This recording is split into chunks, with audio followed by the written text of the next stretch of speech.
I try to be different, but I also just try to be myself. But that's like most artists, they'll always be like, oh, I'm different, like my sound's different. And me, I really do feel that way because when you listen to it, it's like people are always, what genre is this? Like, what even is this? And I'm like, you know, I would love to tell you what this is, but I don't know. And that's the beauty of this art. You look at something and you portray it for what you want it to be. Like, you can say my music's whatever, but it's Keith William on the track. Like, that's what it is. You turn something to nothing, and when I need you, you tell me you don't love me. You don't want me, don't want me. Maybe I'll see you when we're 20-something. Maybe I'll see you when we're 20-something. My name is Keith William Henry. I go by Keith William though when I make music, produce, and all that other stuff. 23 years old. I'll be 24 November 8th. I like to sing, write music. I play the drums, alto saxophone, piano. Trying to learn the guitar, it's a little bit difficult, but I think over time I'll be able to get a hang of it. When I was 17 years old, I went over to my friend Cole's house, and his older brother Bobby was making beats in Fruity Loops. And Fruity Loops is another program besides Logic, which I use. And watching him make the beats from scratch, that influenced me. Already being into jazz music, playing the saxophone, playing the drums, I was like, you know what? If I can do this, why don't I start making beats? And sure enough, when I graduated a year later, I bought myself a MacBook and I started playing around in GarageBand. And then boom, like here I am today, like producing stuff straight out of my room from scratch. I don't go to a studio or any of that. I just do it all myself.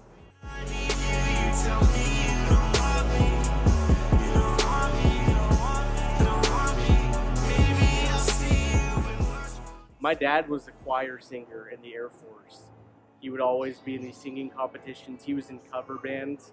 So as a kid growing up, I was always brought to these cover band practices with my dad, and I would see them playing instruments and stuff. So I was always intrigued by music, being brought up around it, and then that got myself like, wow, my dad's a singer, my nana's an opera singer, I got a drum set. All this coming together made me want to start making music, and this is where I feel like I belong. This is what I want to do.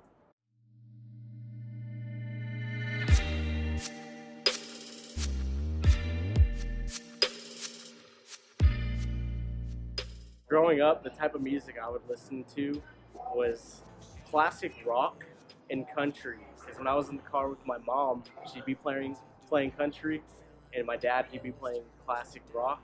And then hanging out with my cousins, they started playing rap music.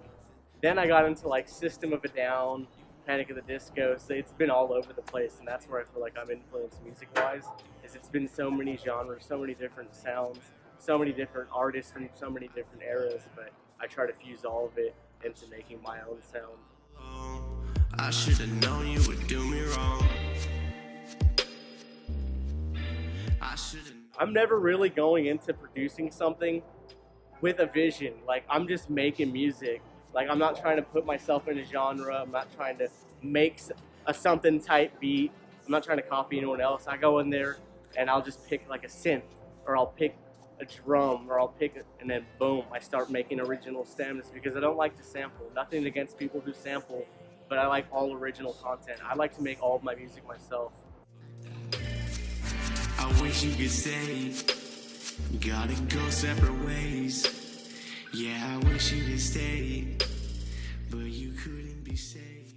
Right after high school, I'm from San Antonio, and I moved up here not knowing a soul in this music stuff. But I knew that this is what I wanted to do. But where do you get your foot in the door when you come into a massive city? You got this amazing art scene, Deep Ellum, like where do you go? And that's how I did it. I just came here on the scene myself, put my foot in the door, started going to open mics, started networking, putting my face on the scene without knowing anyone, to getting to where I am today. I played Orange Festival recently. I may be playing at Guapo Skate Fest this May, and there's probably going to be like 500 people there. So if that's the case, this will be the biggest show I ever played. And I don't want anyone to go anywhere and believe that they can't get anywhere, because I came here knowing no one. I didn't know a single person here. I didn't know any promoters. I didn't know any producers. I didn't know any artists. I didn't know anyone. But by putting myself out there, getting on the scene, reaching out to people, sharing my music, showing that I care about their art, they cared about mine, and that's got me to where I want to be. But I'm nowhere near where I see myself being if I continue to put in this work and if my vision prevails over time. I see right through your colors, girl, I already know. Yeah, Drugstore Cowboy, that's an amazing spot. A lot of great memories, and that's like right down the street. And it was one of the biggest spots that everyone used to go to. It didn't matter where you came from, what you did, what you were wearing, dress code, none of that. Like everyone came together. There was live art, there'd be live music nights, there'd be open mic nights, and that's where I played my first show ever. And as I walk past that building and I see the desolate doors and I see the dust and I see all of the memories that have been forgotten in this building, I remember the garage door being open in those summer, winter nights, and people would be walking down the strip and the sound of the music would just bring them. And I just miss those days at Drugstore Cowboy. I know that they're renovating it and they're opening a new venue, but I hope that they could still try to do something with the local scene, inviting creatives to come share their craft and get involved in the local scene. For those who feel like they don't have a door, they gave that door to those people.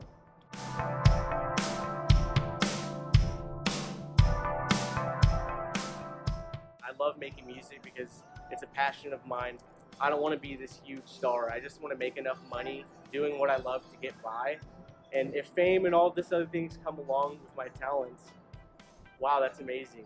But that's not my main focus. I just want to be comfortably living doing what I love.